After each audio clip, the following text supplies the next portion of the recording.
please give it up for Mr. Ricardo right here. There you go, brother. All right, cool. Thank you. Yeah, I'm probably the only person that hasn't lived with Tomas. Anyway, wait. Yeah, so it's pretty cold. So I've been, what do you call it? Gripping my balls a lot. Because I do that when it gets cold. Because the doctor gave me these therapeutic balls, so because my hands get cold. So anyway, yeah, when I heard Anna was a teacher, I almost yelled out, "Teach me something!" No. But anyway, Isabel's here. Finally, she wasn't here last time I was here. I'm here with my daughters. I told my daughter, "Come here, I want to introduce you to your new mom." No, I'm just kidding. Okay, we'll wait for everyone to leave, I guess. Thank you. Yeah, I want to kind of dedicate this set to my Uncle Hubert that I've taken care of for the last 3 years because I found out he was sleeping in his car. So I opened up my shed where I did all my paintings and stuff. I put a cot in there, brought an extension cord so you could have heat and cool air and whatever, and a TV set. And he passed away just recently, and so we lost him. And so he was like the cool uncle. He was an uncle that really never really had anything nice to say to me. So in fact, one of my speaking engagements, I was telling my mom, and she took me over, told me to come over to the house, and I'm standing there. So she's blessing me because it was this big thing I was doing for the state of New Mexico, right? And so Susana Martinez was there and everything. And so actually, I was supposed to speak to this whole 500 audience of Republicans, Northern Republicans.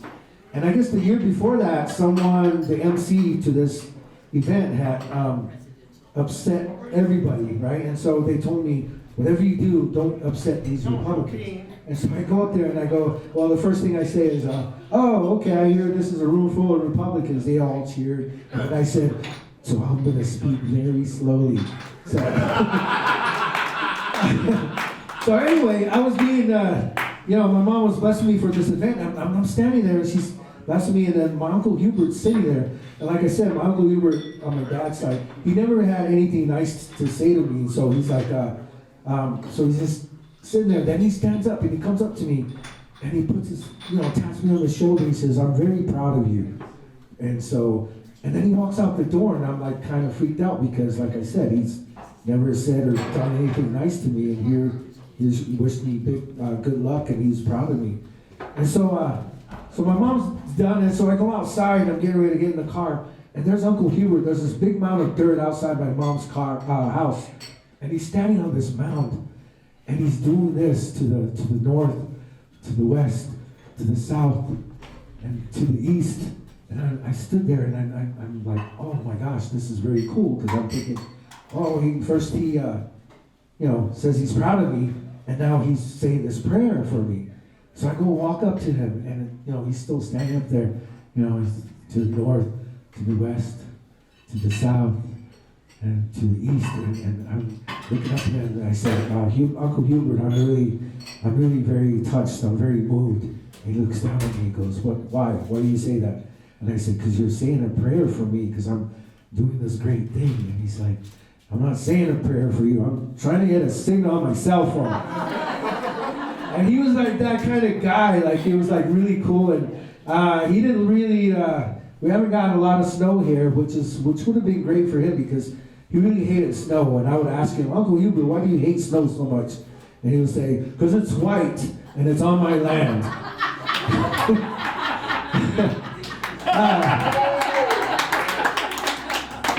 I like snow, by the way. But that reminds me. Like tonight, I want to ask a favor of all you guys because I want to send this postcard. I want to make this real quick postcard. But because we hadn't any snow, I was going to ask all my white comedians to stand around me, and we'll take this photo, and it'll be my white Christmas. And no, I really wanted to do this. I'm going to post it on Facebook. So, okay. Let's see. So you guys doing shopping lately? Christmas shopping? Yeah, it's not like the same, but the attitude's out there. People are angry, and people. This one woman made me really angry. I went to Office Max because I'm selling T-shirts. By the way, I make that T-shirt, White Lives Matter. If any of you guys want one, they're $20. But anyway, I wanted one of those thank you bags. You know those thank you bags you get at Office Max? I wanted to get them so I could, when I sold them, I would give them to people. And this lady had an attitude. I just asked her, do you have any thank you bags? She goes, we don't have any thank you bags. And I was like, I turned right around and I said, well, do you have any fuck you bags so I can give you one? And she upset me for the rest of the day because I was at Walmart and there was this one of the cashiers. She was taking her time and all that, and I just had a thing of milk that I needed to get for the house, and it took like maybe 10, 15 minutes. I'm standing in line, and I'm second in line, but it took that long, and she had an attitude too, and so I just took the gallon of milk and plopped it on the thing, and I said, I'm returning this milk. And she goes, what for? And I said, because it expired when I was standing in line. So, Cowboys and Indians. You guys ever played Cowboys and Indians? We used to play it all the time on the reservation. And I shit you not, I did not know I was Indian until I was like 7 or 8. I really did, but I watched enough TV to know that I always wanted to be John Wayne, or Clint Eastwood, or Charles Bronson.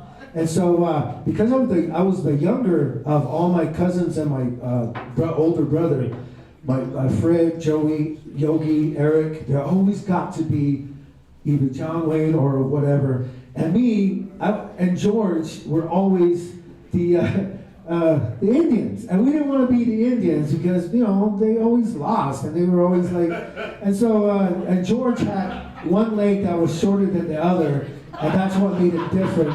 And then I don't know what was wrong with me, but I was never the cowboy.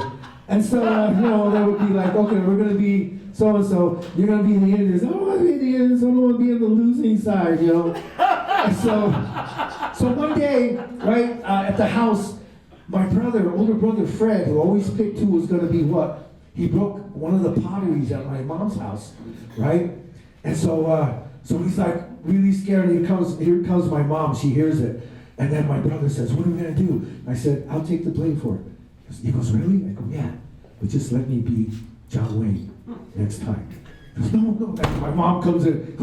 Okay. Well, I did it, and my mom, she beats the crap out of me. But the next time we play Cowboys and Indians, guess what? I get to be John Wayne. And I'm like, okay. And my brother's like, oh, you're John Wayne. I'll be the Indians. And my cousins are like, what? He's gonna be John Wayne? Yeah. And so we all split up, right? And so I'm going, and I catch my brother and my cousin. I sneak up on them, right? But I didn't want to just shoot them. I could have just won. This is my chance to be John Wayne. So I had to be John Wayne. I actually did this when I was a kid. And I walked up to them and I had to do the she. Well, what do we have here, pilgrims? Looks like 2 dirty Indians trying to sneak up on me. And looked at her, what the hell's he doing? He's retarded. Well, I saw you from way over yonder, so I thought I'd mosey on over, and here you are. This guy's crazy. I know, just shut up. So anyway, say your prayers. Anyway, I was never John Wayne again. But yeah, I just wanted to tell you that. Later on, I found out that John Wayne didn't really like Native Americans, and so.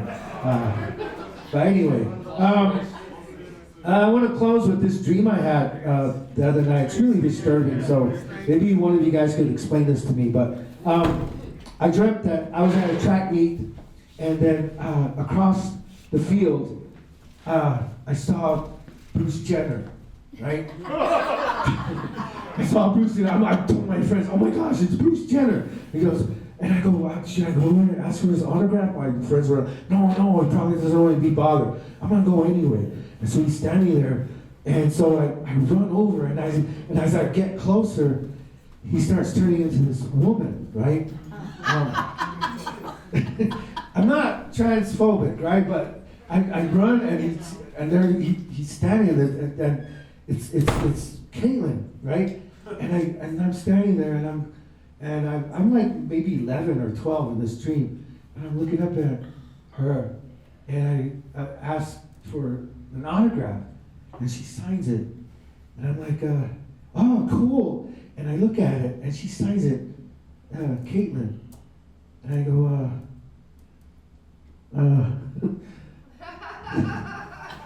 can you sign this as Bruce Jenner? And she lost her shit, and I was like, and I woke up right then and there, and I was like thinking, oh my gosh, what does this mean? Because I don't know, and because it was Bruce that I saw on my cereal box, right? Not Caitlin. So that's actually not a joke. That's a real dream, and so maybe one of you guys could explain it to me. So anyway, I'm Ricardo Cate. Thank you very much.